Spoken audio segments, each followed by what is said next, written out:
Assalamualaikum warahmatullahi wabarakatuh. Kembali dengan saya Afifah Wahda, mahasiswa Magister Bahasa Indonesia Unitomo. Nah, kali ini kita bincang-bincang tentang keterampilan menulis ya, teman-teman. Nah, hakikat menulis. Ada yang tahu? Mungkin? Nah, menulis ini sama halnya dengan keterampilan, tetapi menulis ini tidak sama dengan teori menulis. Jadi seseorang yang mumpuni dalam teori menulis belum tentu dia bisa menulis, tetapi orang yang mempraktikkan menulis, yang melatih diri, melatih kemampuan menulisnya, maka kemampuan atau keterampilan tersebut akan terasah. Jadi di sini menulis itu dibutuhkan latihan yang tak terhitung kali. Nah, di sini menulis itu diibaratkan seperti belajar sepeda, belajar renang, belajar menjahit. Karena contoh ketiga keterampilan ini itu sama halnya dengan menulis. Dengan terus latihan, maka kita akan semakin ahli. Begitu. Jadi, ini ya, ada contoh seorang penerbang bisa menjadi kapten ketika ia telah melakukan 1.500 dengan 200 jam terbang malam. Seorang pilot saja ada standar kelulusan untuk menjadi pilot. Butuh latihan yang tidak sedikit ya. Latihannya 200 jam loh. Jadi, kita juga jangan menyepelekan orang yang berprofesi menjadi penulis atau mereka yang sudah mapan menjadi penulis. Coba kita tanyakan berapa jam per hari mereka mempraktekkan menulis ini. Nah, berikutnya tentang bahan menulis.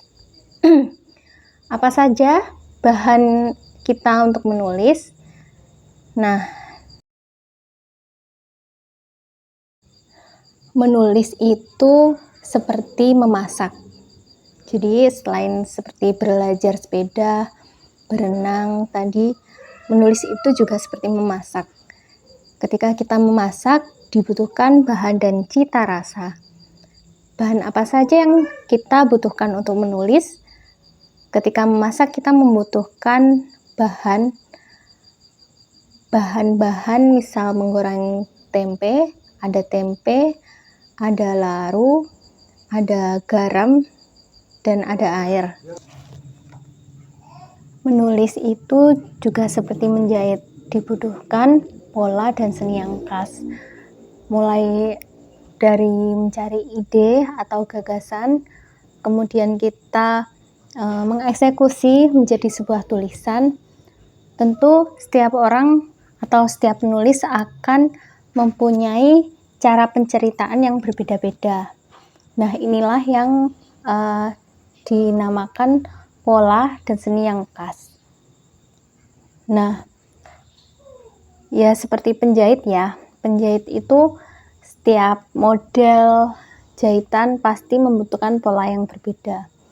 Nah, begitu juga dengan menulis. Dengan menulis, misal menulis puisi, cerpen, atau yang lain, tentu dengan teknik dan penulisan yang berbeda-beda. Nah, lalu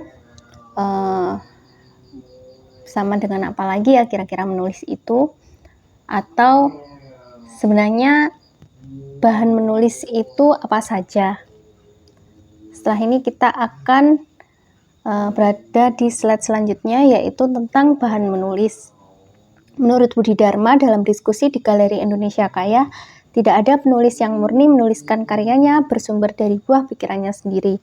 Menurutnya, ketika seorang pengarang sedang menulis, pasti selalu ada input yang keluar di dalam pikirannya yang bersumber dari bacaan karya orang lain, pengalaman, atau diskusi dengan orang lain. Nah, poin-poin yang berada di slide ini ada 4 ya. Jadi, bahan menulis itu bisa berasal dari pengalaman, bacaan, amatan, dan renungan. Nah, sehingga keempat ini akan menghasilkan karya yang tentunya sangat variatif sekali. Nah, berikutnya ada hasil pikiran, analisis sesuatu, teori, dan gagasan. Nah, sekian mungkin penutupnya ini sedikit menggelitik ya.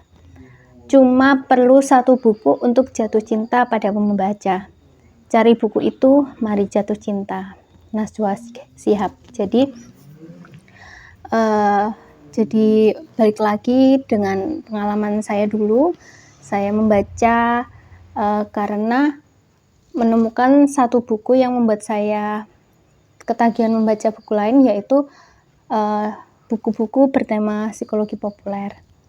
Nah, maka dari itu teman-teman cukup dengan menemukan satu buku yang paling kamu sukai, nanti akan membuatmu ketagihan membaca buku-buku lain. Nah, dari sini mungkin juga dari kayanya bacaan juga akan melahirkan tulisan yang tentu juga mempunyai karakteristik yang khas, karena bacaan kita yang banyak tadi dan dengan gaya penceritaan kita yang yang sangat subjektif ini. Nah, sekian mungkin pembelajaran hari ini sampai di sini. Apabila ada kurangnya mohon dimaafkan. Wassalamualaikum warahmatullahi wabarakatuh.